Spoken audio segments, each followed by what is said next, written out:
नमस्कार मेरे प्रिय छात्रों।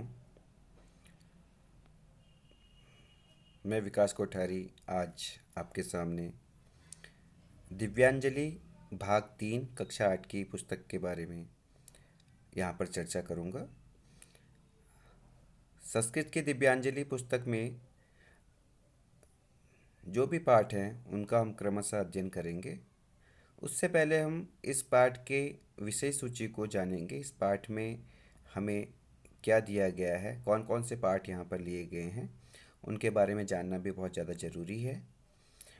उन पाठों को हम लोग देखते हैं। विषय सूची यहाँ पर सबसे पहले दी गई है। विषय सूची, विषय सूची में आप लोग देखेंगे कि सबसे पहले आप लोगों को प्रार्थना दी गई है। हम एक एक क्रम वाइज यहाँ पर देखेंगे कि आप लोगों को कौन कौन से पाठ यहाँ पर दिए गए हैं। प्रार्थना है मंगल कामना के लिए। कोई भी कार्य करने से पहले हम लोग मंगल कामना करते हैं, प्रार्थना करते हैं। तो सबसे पहले प्रार्थना आपको दी गई है। पाठ 1 है आपका मूर्खः अनुचरः। एक वानर की कथा इसमें है। पाठ 2 है नीति श्लोकाः। नीति संबंधी श्लोक यहाँ पर आप लोगों को पढ़ने के लिए मिलेंगे। पाठ 3 है क्रिकेट क्रीडकः सचिनः तेंदुलकरः। तेंदुलकरः सचिन तेंदुलकर के बारे में इसमें आपको जानकारी मिलेगी। उनके जीवन के बारे में इसमें आपको पता लगेगा।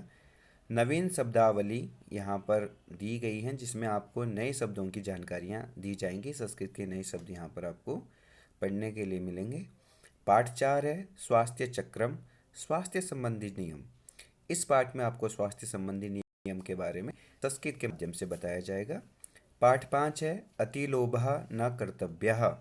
किसान सर्प की कथा, किसान और सर्प की एक कथा इसमें दी गई है। उसके माध्यम से लोभ जो है, लोभ से क्या क्या हानियाँ हो सकती हैं उसके बारे में बताया गया है।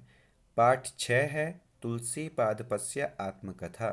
इसमें तुलसी के पौधे की आत्मकथा, तुलसी के पौधे के बारे में और उसके महत्व, उसके आयुर्वेदिक महत्व एवं उसके सकारात्मक पक्ष को यहाँ पर प्रस्तुत किया गया है।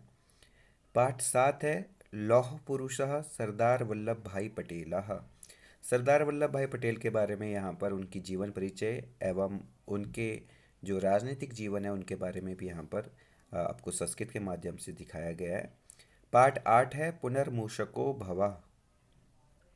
चित्रकथा है। इसमें आप लोगों को एक मूषक के बारे में बताया गया है और उसको एक चित्रों के माध्यम से यहाँ पर दर्शाया गया है। पाठ 9 है दीपावली उत्सवः। दीपावली उत्सव के बारे में यहाँ पर जानकारी है। नवीन शब्दावली 2, नवीन शब्दावली, यहाँ पर भी नए शब्दों की जानकारी आपको दी गई है, उसके बारे में भी आप लोग जानेंगे।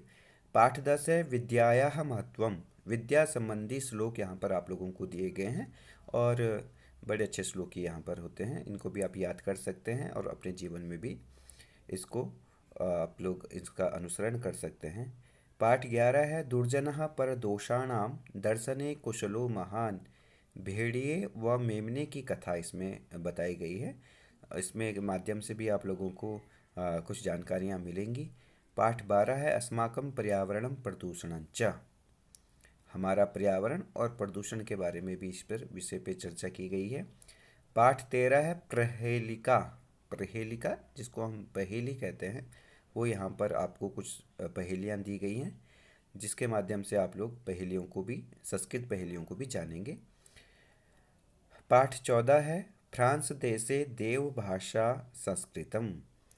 फ्रांस देश में देवभाषा संस्कृतम का क्या स्थान है, वो भी इसमें आपको जानकारी आपको दिखाई देगी। परिशिष्ट, परिशिष्ट में आप लोगों को कुछ ऐसी जानकारियाँ दी जाती हैं जो आपको संस्कृत सीखने में कारगर होती हैं और आपके जो एग्ज़ाम में भी कुछ आपको प्रश्न पूछे जाते हैं, वो भी इसके माध्यम से आपको जानकारी और अभ्यास के लिए भी आपको यहाँ पर विषय मिल जाते हैं। अपठित अवबोधनम, अपठित अवबोधनम आप लोगों को यहाँ पर अभ्यास के लिए भी मिलेगा, पढ़ने के लिए भी मिल सकता है। चित्र वर्णनम, आपके एग्जाम में भी आपको चित्र वर्णन का प्रश्न बनता है। चित्र वर्णनम की भी आप यहाँ से तैयारी कर सकते हैं, प्रैक्टिस कर सकते हैं। पत्र पूर्ति ही, पत्र पूर्ति का भी यहाँ पर आप लोग सीख सकते हैं कि पत्र जो होता है उसको भी रिक्त स्थान के माध्यम से दिया गया होगा, उसमें भी आपको उसको पूर्ण करना है। शब्द रूपाणी, शब्द रूप आप लोगों को दिए गए जो कि आपके सिलेबस में होते हैं, उसके अकॉर्डिंग आप लोग उनको पढ़ सकते हैं। सर्वनाम शब्द रूपाणी, सर्वनाम शब्द रूपाणी भी दिए गए हैं, सर्वनामों का भी यहाँ पर परिचय है। धातु रूपाणी, धातु रूप भी यहाँ पर आप लोगों को दिए गए हैं, जो कुछ आप लोगों के सिलेबस में हैं उनको भी आप यहाँ से पढ़ सकते हैं, समझ सकते हैं। उपसर्गाः, उपसर्गाः, उपसर्गों की भी अलग से एक आपको पेज दिया गया है, चार्ट के माध्यम से समझाया गया है कि उपसर्ग संस्कृत में किस प्रकार से प्रयोग किए जाते हैं। समय लेखनम, समय लेखन आपको समय देखने, संस्कृत में कैसे समय को बोल सकते हैं, देख सकते हैं, लिख सकते हैं, घड़ी के माध्यम से भी यहाँ पर आपको समय की जानकारी दी गई है। संख्या पदानी एकतः शत पर्यंतम, संख्या पदानी, संस्कृत में संख्याएं कैसे लिख सकते हैं, 1 से लेकर 100 तक की गिनतियाँ यहाँ पर आप लोगों को दी गई हैं, उसको भी आप लोग यहाँ से अपने सिलेबस के अकॉर्डिंग आप याद कर सकते हैं, लिखने की प्रैक्टिस कर सकते हैं। आदर्श प्रश्न पत्रम 1, आदर्श प्रश्न पत्रम 2, यहाँ से आप लोगों को एक आदर्श प्रश्न पत्र भी दिए गए होंगे, जिससे आप लोग अपने एग्ज़ाम के पैटर्न को, अपने संस्कृत पेपर के पैटर्न को समझ सकते हैं और इससे अभ्यास भी कर सकते हैं, जिससे कि आप लोगों को आने वाले एग्ज़ाम में आप लोगों को कोई परेशानी ना हो, आपका अभ्यास बना रहे। तो इस प्रकार से आप लोगों का ये विषय सूची थी। विषय सूची को भी जानना बहुत ज़्यादा ज़रूरी होता है कि इस पुस्तक में क्या क्या चीज़ें यहाँ पर आपके कौन कौन से पार्ट लिए गए हैं, कैसे कैसे आप लोगों को इसके बारे में समझना है, पढ़ना है। तो ये तो थी आपकी विषय सूची। अब इसके बाद आप लोगों के प्रार्थना मंगल कामना, प्रार्थना दी गई है। जैसा कि आप लोग जानते ही हैं कि हम लोग मंगल कार्य, कोई भी कार्य कर रहे हैं। अब इस पुस्तक का अगर हम पढ़ना प्रारंभ कर रहे हैं इस पुस्तक को, तो इसमें भी प्रार्थना मंगल कामना दी है। हम प्रार्थना करते हैं ईश्वर से और सभी से मिलकर प्रार्थना करते हैं कि हम लोगों को सद्बुद्धि प्राप्त हो। तो आइए हम देखते हैं, कुछ यहाँ पर आप लोगों को मंत्र दिए गए हैं और उनके माध्यम से हम लोग जानेंगे, मंत्र और श्लोकों के माध्यम से, कि किस प्रकार से यहाँ पर हम लोग ईश्वर से प्रार्थना कर रहे हैं। तो सबसे पहले आप लोग इन श्लोकों को, मंत्रों को देख सकते हैं किस प्रकार से इनका उच्चारण किया जाना चाहिए, और फिर उसके बाद इसको लयबद्ध ढंग से भी पढ़ सकते हैं और अर्थ को भी समझेंगे। तो आइए मिलकर आप लोग देखेंगे। यहाँ पर आप भी पढ़ने का प्रयास करें। पहले मैं इसको एक एक शब्द अलग अलग करके पढ़ता हूँ, फिर इसके बाद लयबद्ध ढंग से पढ़ूँगा। समगच्छध्वं संवदध्वं सं वो मनांसि जानतां देवा भागं यथा पूर्वे सज्जनाना उपासते। तो इस प्रकार से ये आपका मंत्र था। फिर से एक बार लयबद्ध ढंग से देख लेते हैं। संगच्छध्वं संवदध्वं सं वो मनांसि जानतां देवा भागं यथा पूर्वे सज्जनाना उपासते। इस प्रकार से आप इसमें एकता का बारे में यहाँ पे बताया गया है। हम सब एक साथ चलें, एक साथ बोलें, हमारे मन एक हों।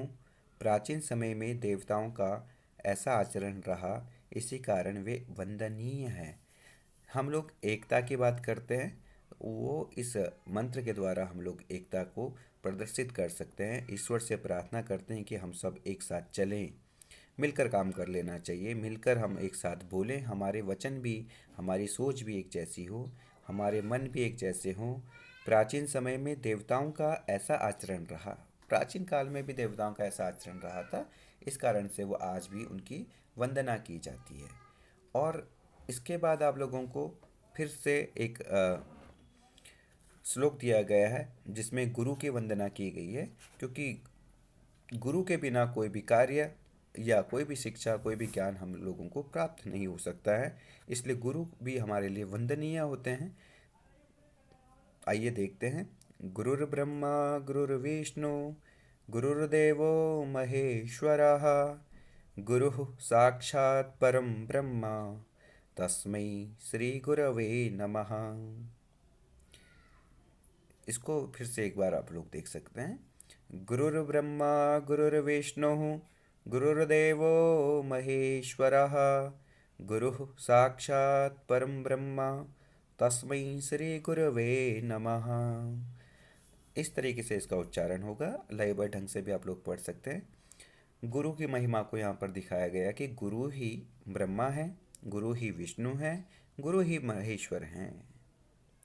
गुरु साक्षात परम ब्रह्मा है और उन श्री गुरु को हमारा प्रणाम है।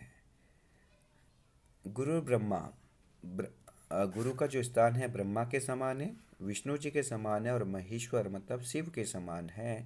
अर्थात गुरु साक्षात परम ब्रह्मा है, साक्षात है। अगर आप गुरु की बात करें, ईश्वर की बात करें, तो ईश्वर के रूप में गुरु आप लोगों को मिलते हैं, जिनसे आप लोगों को ज्ञान प्राप्त होता है, आप उनसे सीखते हैं। इसलिए गुरु का जो पद है वो सर्वोपरि है। उन श्री गुरु को हमारा प्रणाम है। तो इस प्रकार से आप लोगों ने मंगल प्रार्थना यहाँ पर की और मंगल प्रार्थना से हम लोग आगे बढ़ेंगे। अब जैसे कि आप लोग जानते हैं कि आपके आने वाले जो पाठ हैं उनको भी हम क्रमशः अध्ययन करेंगे। उसके लिए आप लोगों को इस चैनल में आपको बना रहना पड़ेगा। आप इस चैनल के माध्यम से उन आगे आने वाली जो भी आप लोगों की वीडियोस हैं उनको भी देख पाएंगे। उसके लिए आप लोगों को चैनल को लाइक एंड सब्सक्राइब आपको करना होगा, जिससे कि आने वाली जो वीडियोस हैं वो आप लोगों को समय से मिल जाए और आप इन पाठों का लाभ आप आसानी से उठा सकें, जिससे कि आपको और आपके जो मित्र हैं उनको भी लाभ हो। तो आज के लिए इतना काफ़ी। धन्यवाद। नमस्कार।